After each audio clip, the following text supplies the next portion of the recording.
tengah-tengah puing-puing rumah yang lulantah, hancur berkeping, rata dengan tanah di Long Belua, Tanjung Palas Barat, Ceto Karno Ase dan Dato Iman datang menyejukkan hati sembari menghibur para korban yang kini masih diselimuti duka dalam dan sedih karena tempat tinggal mereka telah sirna oleh ganasnya lahapan api.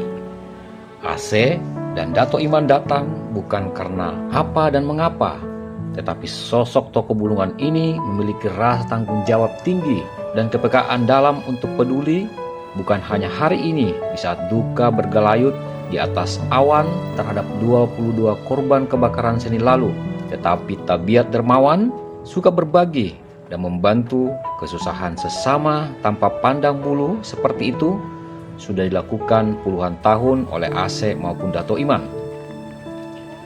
Kebakaran di Long Belua dengan perhatian khusus dari keduanya hanyalah miniatur kecil kedermawanan Ase dan Dato Iman Suramenggala kepada publik Bulungan selama ini. Sederet warga papa dan miskin kini ternyata sudah mampu menopang hajat kepentingan ekonomi mereka melalui pertanian dan peternakan pada ratusan warga Bulungan selama ini atas berkat bantuan dan pertolongan dari Ase dan Dato Iman. Ungkapan ini bukan servis lip belaka, tetapi real di lapangan tanpa barter keuntungan apalagi pemanfaatan situasi politik. Tetapi tabiat Ase dan Dato Iman adalah cermin kepekaan sesama anak putra daerah yang berkembang dan mengabdi di tanah ini.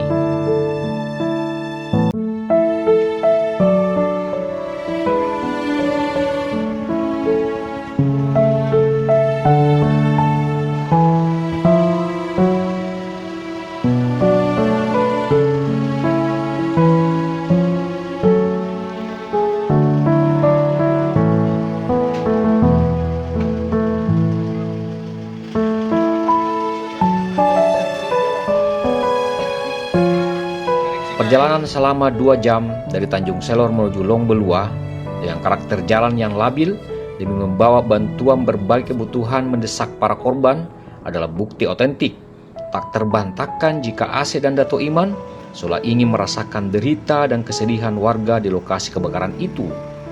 Di sana, Ase dan Dato Iman bercengkrama menghibur, memotivasi dan menyalurkan kebutuhan bukan hanya sembako, tapi juga sejumlah material bangunan rumah untuk memulihkan rumah-rumah warga yang terbakar. Tak pantas untuk diungkit dari mana sumber dana untuk membantu para korban untuk pulih dari derita kebakaran. Namun, perasaan Ase dan Dato Iman cukup diwakilkan dengan ungkapan peduli, ikhlas dan membutuhkan semangat motivasi para terdampak korban agar tegar berdiri kembali seperti sedia kala sambil belajar ikhlas menerima cobaan yang Tuhan berikan kepada mereka.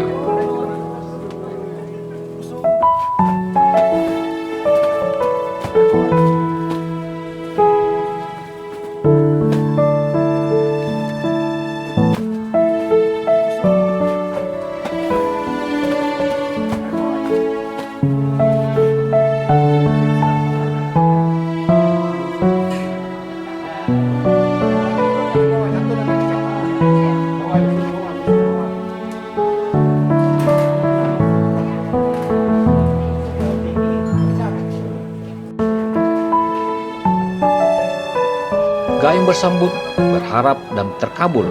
Itulah asa warga korban kebakaran. Berangan-angan rumahnya dapat terbangun kembali. Mereka memiliki penghasilan untuk membangun ekonomi pasca cobaan kebakaran. Mendera mereka akan terkabul. Menyusul Ase di hadapan para korban, memberikan simbolik uang tunai dan ratusan kebutuhan mendesak bagi para terdampak kebakaran. Bak ketiban durian runtuh, Ase tanpa tadang alin langsung mengumumkan pemberian 55 seng dan material bangunan lainnya kepada para korban kebakaran per orang.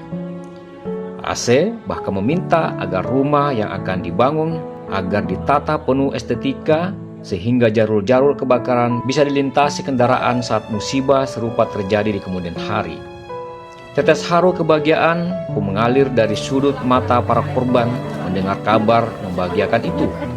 Mereka tak mampu berkata-kata sebab bagai mimpi di siang bolong, mereka menemukan solusi rumah mereka akan kembali berdiri dari sentuhan tangan Sang Dermawan. Doa dan ungkapan syukur pun mengalir deras dari hati paling dalam warga. Siapa Aceh dan siapa Datuk Iman? Dia hanyalah mantan birokrasi dan sosok wirausahawan, tetapi ulah dan tingkahnya bak pejabat daerah yang justru masih suwir-suwir kita temukan di era penuh intrik kepentingan sosok penguasa selama ini. Atau apakah ini simbol dan hilal jika keduanya akan ditakdirkan untuk menjadi pemimpin di masa yang akan datang? Bukan itu poinnya, tetapi bersikap dermawan dan berbagi kebahagiaan kepada orang susah adalah jauh lebih utama dari sekedar bermimpi menjadi pejabat daerah.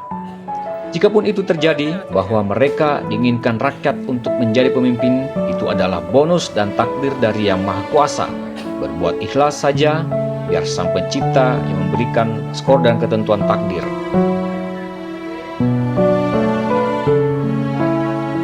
Ya, terima kasih. Jadi saat ini kita berada di lokasi dampak kebakaran yang terjadi beberapa waktu lalu di Desa Longbulua. Kami dengan Pak Datuk Iman merasa prihatin sehingga pada hari ini kita datang berkunjung, melihat secara langsung dan memberikan bantuan untuk meringankan saudara-saudara kita yang terdampak kebakaran ini. Sebagai langkah awal tentunya mereka perlu sembako. Nah, langkah ke depan tentunya harus ada pemulihan bangunan-bangunan yang sudah terbakar untuk dibangun kembali. Kami bersama Pak Datuk Iman bersepakat untuk memberikan bantuan per kakak itu 50 lembar seng, dan ini mungkin bisa berkembang lagi melihat situasi keperluan mereka. Dan yang paling penting untuk pemulihan rumah yang akan dibangun, tadi saya sudah usulkan ke Pak Kepala Desa agar ditata ulang, kalau bisa untuk menghindari musibah yang akan datang. Ya kita nggak minta-minta, musibah itu bisa datang kapan saja. Jadi pembangunan rumah itu kalau bisa diberikan lorong api atau gang api minimal 4 atau 6 meter. Karena rumah-rumah kayu ini kalau sekali terbakar dia akan gampang sekali menyulut ke sebelah. Nah kalau ada gang api otomatis bisa terhindar, tidak merembet ke bangunan-bangunan yang lain. Semuanya lah habis. Suami. Jadi sekarang Jasa sama jasa sama laptop jadi bawa. Sempat di anu ya, Misalnya ada yang bantu, sekarang mereka habis takut apinya sudah tinggi kan, saya panggil sudah turun. Memang ada yang angkat lempar pakaian, dikasih di seberang, tapi kena juga. Sebenarnya terbakar ya. Ibu pertama kali mendengar kebakaran itu dari siapa? Langsung menyaksikan sendiri atau bagaimana, Bu? Langsung menyaksikan sendiri, masalahnya di pas belakang rumah saya. Dari Longbulua, Tanjung Palas Barat, tim Kaltara TV melaporkan.